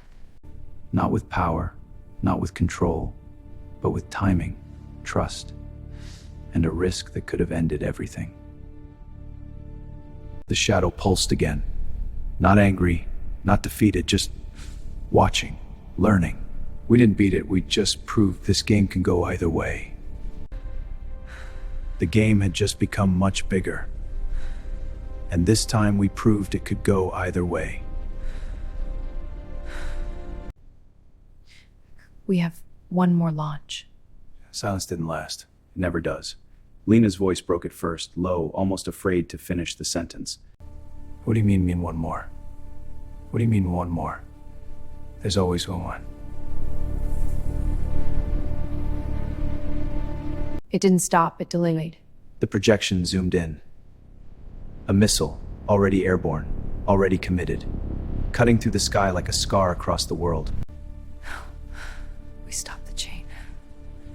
Not all of it, I said, unlike me. There's always something that slips through my cracks. Impact in 3 minutes. They can't recall it. We can't override it. It's already executing final protocol. Impact in 3 minutes, Lena said, voice tight again. We can't recall it. We can't override it. It's already executing final protocol. I knew a voice said from behind us. Not loud.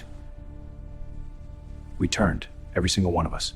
He was already there, sitting at the control console, like he had always been. I knew one would get through, he continued, fingers already moving across the interface, fast, precise, terrifyingly familiar with the system. How are you even inside this network? Because I stopped trying to fight it. I learned how it plays. How Lena started stepping toward him. How You said they wanted to see it be. My eyes narrowed. knew something about him. Do we see it, Tamuk? Certain. They did. They still do. On the screen, the missile adjusted trajectory. Not random. Controlled. What are you doing? Something none of you considered. What are you doing? Lena demanded. Something none of you considered, he replied. His hands moved faster. Not hacking, not overriding, redirecting. They don't stop outcomes. They ensure them. They don't stop outcomes, he said, voice calm, almost detached. They ensure them. So what happens if we change the outcome?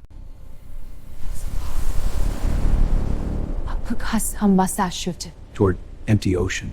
That's a pause. Not asking the system. Asking the space between decisions. The shadow pulsed violently. For the first time, not calm, not curious, disturbed. No. You just never expected someone to learn the rules this well. No, he said quietly. The missile continued its new path. Unstable, fighting the correction. Who are you? Who are you? I stepped closer. He didn't answer immediately, just kept typing, adjusting, balancing something invisible. I'm the one who stopped trying to win alone. And survived long enough to understand why. My heart skipped. Not alone. Survived. Understood the system. Like me, but not the same. Behind him, the shadow pulsed again. Stronger. Watching both of us now. 2 players. Same board. Different methods. And somewhere in the sky, a missile that should have ended everything was no longer following the rules. Something's wrong. Parade snobs are being tapped horse. Jim jerked violently, letting tremble on, then lit into hide. It's not stabilizer paths. Of course they were. The shadow wasn't just watching anymore. It was pushing back. On the projection, the missile spun slightly, altitude fluctuating. Oceans in ocean. If it loses completely, it won't miss. If it loses control completely, it won't miss. Jaw tight. The man at the console didn't stop, didn't panic. If anything, he leaned in closer. Hold it steady. He muttered, fingers dancing across layers of code none of us fully understood. Just a little longer. You're losing it! Lena shouted. No, they're trying to take it back. No, he replied calmly. The shadow pulsed violently, stronger than before. The entire system flickered like it was under strain. You disrupt balance. You step outside your function. I never had one. You step out farther distant, no longer psycho. I know how freely. Impact recalculated. Uncontrolled zone. We need to stabilize it. The missile dropped altitude. Fast. Too fast. Impact hack price at Topward. Tell us what to do. You still don't get it, do you? You can't control everything. For the first time, he stopped typing, just for a second, then looked at me. Really looked. Then what? Just let it fall. You share the control. Then what? Just let it fall. No. You share the control. Before I could respond, he grabbed my wrist and slammed my hand onto the console. The world shifted, not physically, not visually, but cognitively. This is where the game is actually played. That's the missile play they should play t-shirt. The waste I'm behind. This is how you've been surviving. Not surviving. adapting. Thus to surviving, you've been surviving, I whispered. Focus! We're losing it! No, we're not. The missile shook again, violently. Focus! Lena shouted, unaware of what I was seeing. We're losing it. I reached in, not physically, but into that gap, adjusted, slightly. The missile steadied, for a moment. The shadow pulsed harder, resisting. Good, now you're finally playing. Who are you? Good, the men said quietly. Now you're finally playing. Who are you? I turned to him, heart pounding. I'm you, just further ahead. What? I've run this loop longer than you can imagine. Long enough to stop trying to save everything, he said, eyes returning to the missile feed. Long enough to stop trying to save everything. Then why are you here? Because this is the first time you didn't try to do it alone, he said quietly, glancing at the team.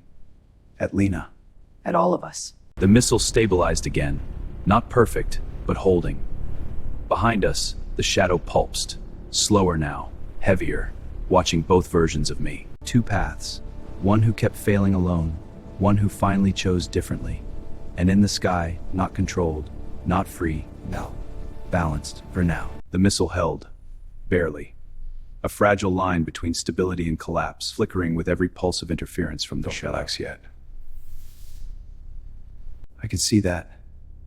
I replied, hissing hard, trying to hold balance inside that invisible gap. You're forcing it. I'm stabilizing it. No, you're trying to win then. I'm stabilizing it. No, he corrected instantly. You're trying to win. And what are you doing? Not losing. And what are you doing a beat? Then, not losing. Focus! We're losing trajectory again! The missile jerked again. Altitude dropping. Focus, Lena shouted. We're losing trajectory again. I've got it, I started, pushing deeper into the control layer. Start some stuff. That's how you fail. Start, that's through everything. Sharp, that's how you fail, he said, quietly. And how many times did that work? Anger flared instantly. I've been holding this together. And how many times did that work? Silence. Heavy. Because deep down, I knew. You're still thinking like it's you versus them. Because it is. You're still thinking like it's you versus them. Because it is. No, it's ye and they. Three forces. The breadth of realization hit like a shock, a touch. And what do we do? Stop fighting the correction. Then what do we do, I asked. Stop by fighting the correction. That'll make it worse. No, it'll reveal its pattern. That'll make it worse. No, he said, eyes sharp. It'll reveal its pattern. Right now, it's reacting to you. But if you stop, it shows its intent. Right now, it's reacting to you. It shows its intent exactly. I hesitated. Our instincts always did. In a first roll, I said. I pulled back. For the first time, I did nothing. Jack! I know. Hold. Just hold. The missile dipped, hard. Jack, Lena shouted. I know. Hold. Just hold. There, now we see it. The shadow pushed harder, adjusting trajectory. Now we see it, not toward you, charging. The missile shuddered violently, then stabilized. The shadow buyer pulsed again.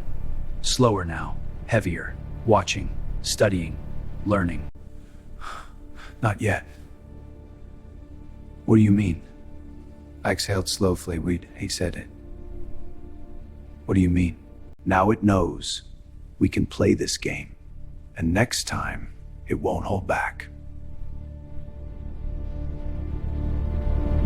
Behind us, the shadow pulsed once more, deep, heavy, not threatened anymore, engaged. Two paths, one who kept failing alone, one who finally chose differently. And in the sky, a weapon meant to end millions, now hung between outcomes. Not controlled, not free, balanced, for now. 05. The missile held its course. No more shaking, no more resistance, just a straight line toward the empty ocean. Impact.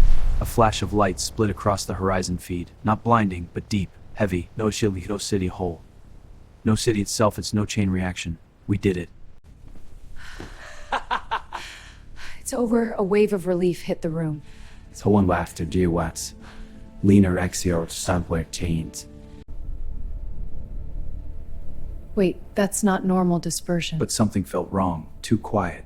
The ocean feed didn't stabilize, it distorted. The water wasn't settling, it was pulling inward, like something beneath the surface had reacted. What the hell is that? Someone whispered. Not smoke.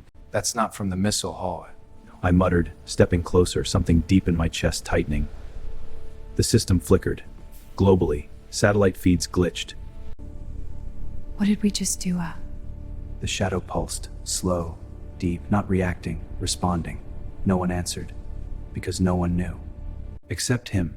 Future me stood there, still, calm, like he had been waiting for this exact moment. You knew. You let it happen. You knew, Varsity. Lena said, turning sharply when anger creasing now. Because we needed it. That impact was the first real disruption we've ever caused. Disruption? That looks like we just made things worse.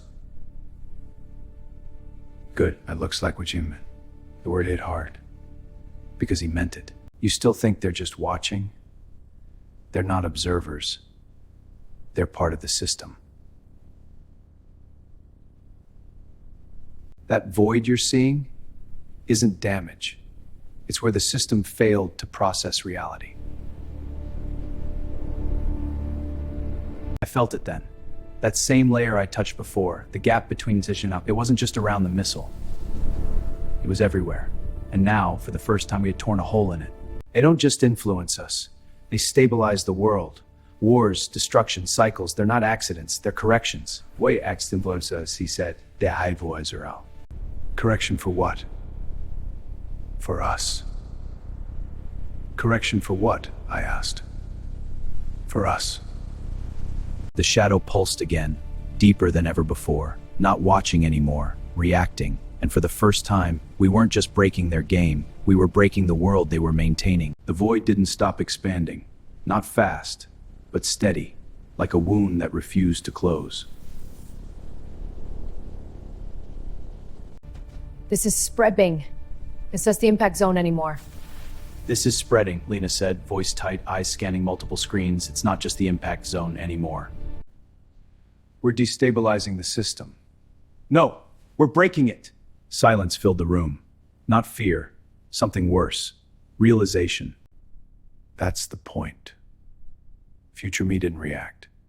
Didn't deny it. That's the point, he said calmly. What do you mean that's the point? People out there are glitching out of existence. What do you mean that's the point? Lena snapped, turning toward him, anger finally for existence. They're not dying. They're being desynced. That's not better, Dad. They're not dying, he replied. It's not better. You said they maintain stability. And we just broke that stability. So what, everything collapses? Where tastes the same, but yeah, it's old. We all defunct it! How? Enough. I stepped forward. Enough. Silence dropped, but tension didn't. I turned to him. Myself. You knew this would happen. Yes. You knew this would happen, yes. Then say it. Say what you're really trying to do. Then say it, I said, voice low, controlled, but shaking underneath. Say what you're really trying to do. The room held its breath. We don't win by stopping war. We win by ending the system that needs it. We don't win by stopping war, he said. We win by ending the system that needs it. And if that system is the only thing keeping reality stable. And if that system is the only thing keeping reality stable, Lena fired back instantly. Then maybe this version of reality isn't worth saving. That's insane! You're talking about risking the entire world! Then maybe this version of reality isn't worth saving. Everything broke. Billions of lives! Of lives already trapped in a loop. Fighting, rebuilding, destroying, over and over again! Billions of lives already trapped in a loop. He shot back louder now, sharper. That's still living! No, that's maintenance. That's still living! No, he said coldly. That's maintenance. You've lost it. Silence. Dead, heavy. You've lost it, I said quietly. No, I just stopped lying to myself. No, he replied. I just stopped lying to myself.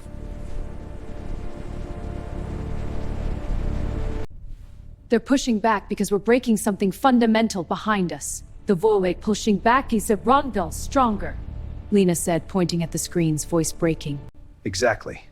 And that's how we know we're finally hurting them. The room split, visibly. Some stepped back, shaken, afraid. Others stood still, thinking, calculating. If we stop now, can we reverse it?